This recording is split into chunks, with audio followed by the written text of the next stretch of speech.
মহান স্রষ্টার ঘরের অতিথি হতে রাজধানীর আশকোনা হজ ক্যাম্প থেকে স্বজনদের বিদায় জানান হজযাত্রীরা।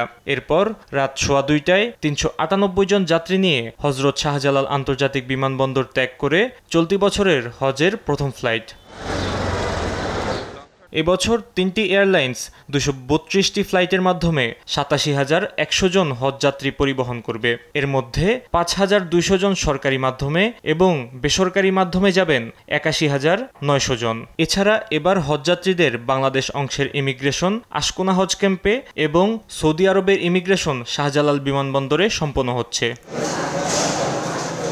সোমবার সন্ধ্যা থেকে হজ ক্যাম্পে বাড়তে থাকে হজযাত্রীদের ভিড়। নতুন ব্যবস্থাপনায় স্বস্তি ফিরেছে বলে দাবি তাদের। তো 22-এ দেখা গেছে যে এখানে আমাদেরকে ইমিগ্রেশন পাসটা দিল, বোর্ডিং পাসটা দিল, যার জন্য আমাদের এখানে কষ্ট হয়েছে এবং অনেকক্ষণ আমরা বসেছিলাম।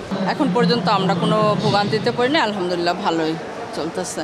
হজযাত্রী এর সাথে রিলেটেড বিগত কয়েক বছরের অভিজ্ঞতার আলোকে এই বছরে হজযাত্রা অনেকটা সহজ। সরকারের যারা দিনরাত পরিশ্রম করে এই হজকে সুন্দরভাবে উপস্থাপন করেছেন, সবার জন্য দোয়া করি। এছাড়া নিরাপত্তা নিশ্চিতে বিমানবন্দরে সার্বক্ষণিক 2 শতাধিক পুলিশ সদস্য মোতায়েন করা হয়েছে এবং অবৈধ প্রবেশ রোধে ইমিগ্রেশন পুলিশও তৎপর রয়েছে। আমরা চেষ্টা করি ইমিগ্রেশন পুলিশ কর্তৃক যাতে কোনো হজযাত্রী বা কোনো যাত্রী কোনো হয়রানির শিকার না হয়, এটা আমরা আপ্রাণ চেষ্টা করতেছি এবং বিভিন্ন দিকে আমরা তদারকিতে আছি। এর আগে সন্ধ্যায় হজ ক্যাম্পে ধর্ম উপদেষ্টা আফম খালিদ হোসেন হজ ফ্লাইটের উদ্বোধন করেন। এবার হজ ফ্লাইট চলবে 31 মে পর্যন্ত। হজের আনুষ্ঠানিকতা শেষে ফিরতি ফ্লাইট শুরু হবে 10 জুন।